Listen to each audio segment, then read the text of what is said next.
আমি জয়ন্ত সাহা। আর আমি এখন আপনাদেরকে প্রেজেন্ট করছি ডেমোক্রেসি সিরিজ।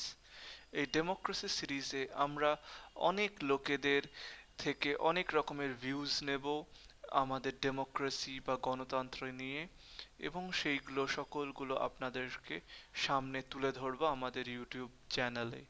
আপনারা আমাদের ইউটিউব চ্যানেল সাবস্ক্রাইব বা লাইক করতে পারেন বা বেল আইকন অবধি দিতে পারেন। আর একটা জিনিস, হ্যাঁ, আমাদের ভিডিওস দেখার সময় আপনাদের কোনো অ্যাডভার্টাইজমেন্ট দেখতে হবে না, কারণ আমরা আমাদের ইউটিউব ভিডিওস দিয়ে মানিটারি গেইনস করার চেষ্টা করি না। আমরা এই জিনিসগুলো শেয়ার করছি আপনাদের সাথে, যাতে আপনারা আমাদের বিষয় এবং আপনাদের শহর, সিটি, কলকাতার বিষয় বিভিন্ন রকমের গল্পগুলো আপনারা নির্দ্বিধায় কোনো অসুবিধা ছাড়া জানতে পারেন। ধন্যবাদ। আপনার নাম? আনন্দ সাহা। ছোটবেলায় কোথায় ছিলেন? কালীঘাটে ছিলাম, কালীগঞ্জ রোডে শাহনগর স্কুলের পাশে।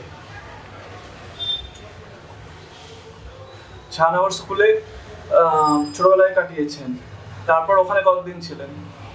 ওই স্কুলে কতদিন পড়েছেন? হায়ার সেকেন্ডারি পর্যন্ত পড়েছি। তারপর কলেজ? যোগেশ চন্দ্র চৌধুরী কলেজ। আর আর তারপর এতে আর চাকরি জীবন কবে থেকে? 80 থেকে চাকরি জীবন, 80 সালে 1980। আর এনসিসি আপনি করতেন? হ্যাঁ, এনসিসি স্কুলে এনসিসি করতাম। আর চাকরি আপনি কিভাবে পেলেন?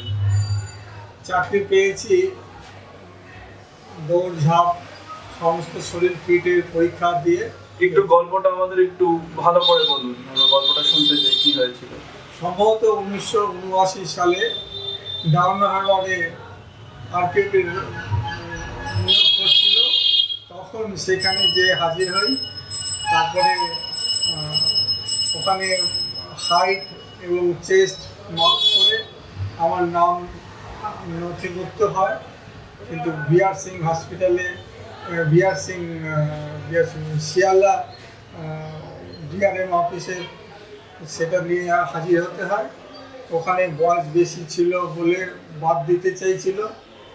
তারপরে এক্সট্রা কোয়ালিফিকেশানের সার্টিফিকেট দেখিয়ে রেলওয়ে বোর্ড আমাকে কনসিডার করে বয়সটাকে, সেই সুবাদে রেলের চাকরি হয়। রেলের চাকরি কতদিন করেছেন? কোথায় কোথায় পোস্টিং ছিল আপনার রেলে? রেলে প্রথমে ট্রেনিং করি ধানবাদে, তারপরে বর্ধমানে ট্রেনিং পিরিয়ডের পরে চাকরি করি।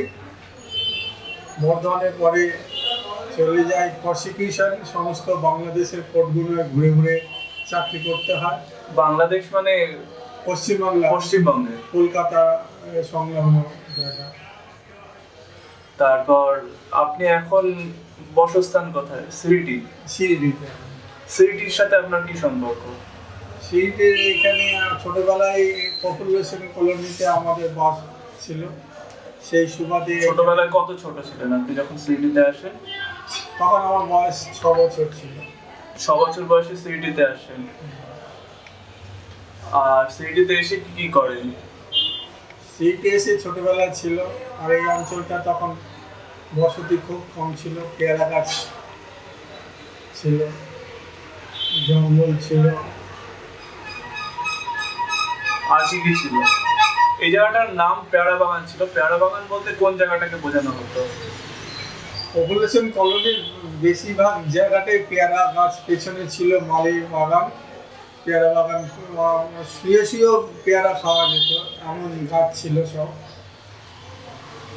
আর এখানে যে ক্লাবটা রয়েছে অগ্রাসী ক্লাব, অগ্রাসী ক্লাবের ব্যাপারে আপনি একটু কিছু বলুন আমাদেরকে। অগ্রাসী ক্লাবটা ছিল, ওটা আছে কালীতলা বল খেলার মাঠ বলে পরিচিত ছিল। পরে ওই ক্লাবে এবং লাইব্রেরি, ক্লাব, এটা নিয়ে দেখাশোনা করতাম। ওই ক্লাবের লাইব্রেরি আমি প্রেসিডেন্ট ছিলাম আগে। এখনো তো রয়েছে এখন লাইব্রেরির প্রেসিডেন্ট, আর ক্লাবের এমনি সদস্য। ক্লাবের সঙ্গে যোগাযোগটা এখন কমে গেছে।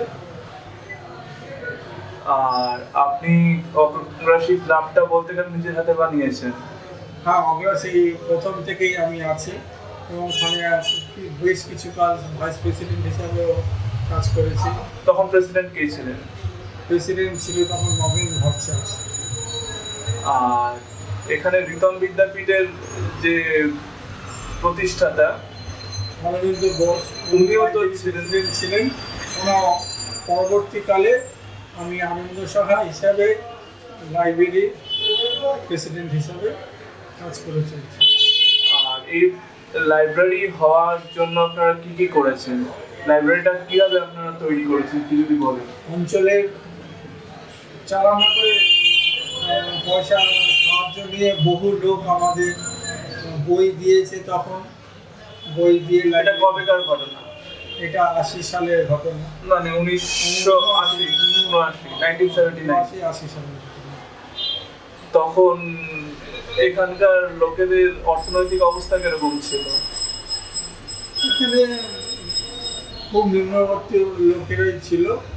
কয়েকজন ছিলেন বধিষ্ঠ সম্প্রদায়, তারা সব রকমভাবে সহযোগিতা করেছে, মানসিক এবং অর্থনৈতিক দিয়েও সহযোগিতা করেছে বেশ কয়েকজন। বিশ্ববন্ধু ভট্টাচার্যের পরিবার,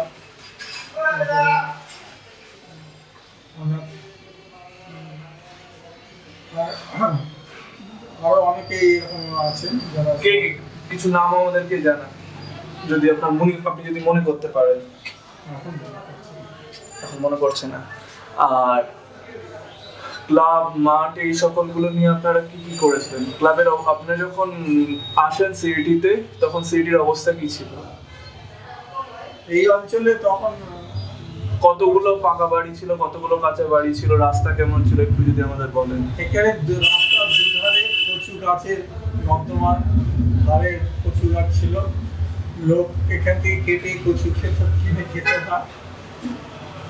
আর এইখানকার প্রত্যেক বাড়ির সীমানা বেড়া থাকতো জঙ্গলি গাছ বা যেটাকে আজকে বাসক পাতা বলে, সেই বাসক পাতা বাসক গাছ দিয়ে বেড়া চিহ্নিত থাকতো পার্টিশন।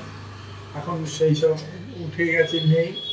এখন প্রত্যেক বাড়িতে ইটের পাঁচিল দিয়ে সীমানা করা হয়ে গেছে, বড় বড় বাড়ি হয়েছে।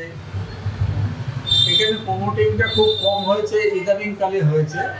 কিন্তু এখানে যাদের পয়সা ছিল তারা নিজস্ব বাড়ি করে নিয়েছে ছোটোখাটো করে, বড় বাড়ি তেমন ছিল না। আর এখানে পিচের রাস্তা কবে তৈরি হয়? পিচের রাস্তা 81 সালের সময় পিচের রাস্তা তৈরি হয়। মানে আপনারা যখন এসেছেন তখন কিরকম রাস্তা ছিল? মাটির রাস্তা? আর খোয়া ফেলানো মাটির রাস্তা ছিল। মানে সেখান দিয়ে হেঁটে যেতে অসুবিধা হতো? শুধু আমাদের এই রাস্তাটা বিএল সাহা রোডও পিচ ভালো করে পড়েনি। বাস যেত তখন নৌকো চালানোর মতন করে দুলতে দুলতে বাসগুলো যেত। এটা কবেকার ঘটনা? 1975 না 1970? ওই 70-72 সালের ঘোষণা। 70-72 সালের সময়। আর বাস রুট কি কি ছিল এখানে প্রথম থেকে? 40-40 এই বাস রুট ছিল, আর কোনো বাস এখানে যেত না। আর আপনি এখান থেকে নিয়ালিপুর দিয়ে কেউ কোথাও যেত না? নিয়ালিপুর মহাবীরতলা যেতে হতো, মহাবীরতলা থেকে যোগাযোগ ছিল। মানে এখানে এখানে 14 নম্বর রোড, এইখানকার লোকেরা 14 নম্বর চণ্ডীতলার থেকেই বাইরের যোগাযোগের ব্যবস্থাটা ছিল। সেইভাবেই এখানকার লোকেরা প্রস্তুত চণ্ডীতলা ওখানে যেতেও চণ্ডীতলার থেকে 14 নম্বর বাস ধরে এদিক ওদিক শহরের বাইরে। এখন সিটির অবস্থা কেমন আগের থেকে তুলনায়? অনেক ভালো হয়েছে, কিন্তু যে হিসাবে লোক বেড়েছে সেই হিসাবে যোগাযোগ ব্যবস্থা ভালো নেই, হয়ে ওঠেনি। মানে এখন যে সকল জিনিসগুলো সেগুলো কম রয়েছে। সংগঠিত কোনো সংগঠন এখানে সেইভাবে একবদ্ধ হয়ে কাজ করতে পারছেন না। করেনি। আমাদেরকে সময় দেওয়ার জন্য আপনাকে অত্যন্ত ধন্যবাদ। নমস্কার।